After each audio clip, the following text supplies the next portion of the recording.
Yo, what do you think? New house, new city, new friend.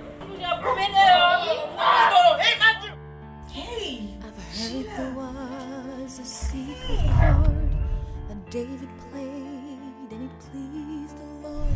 But you don't Belle petite fille que care maman for chérie. music, Carla, do ya?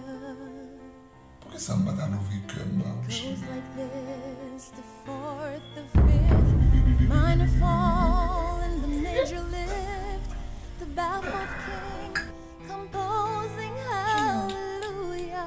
I'm not hungry. Good morning. They told me that you are looking for a babysitter. Come on in. Hello? Sheila. Who is this? Tout est bien samedi là, sans honte.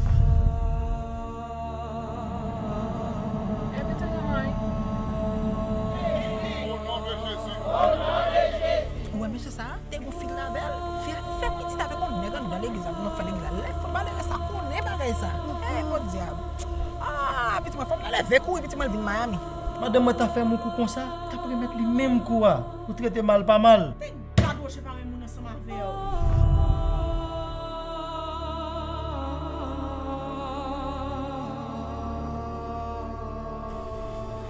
Qui m'entend? Le téléphone. Ah, c'est une dame qui te relève et te demande de me prier pour nous. Content beaucoup même rencontrer l'homme.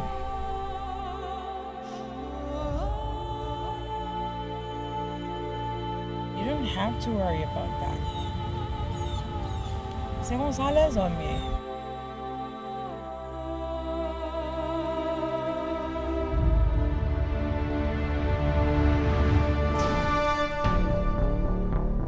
Where did your dad take you? It's not my dad. Stop it, Junior!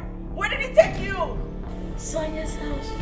You took my son to Sonia's house! Hello?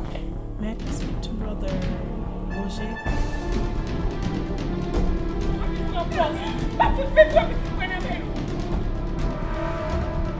Comment je suis là? Moi, elle va venir travailler matin, elle vient me téléphone a sonné sans réponse.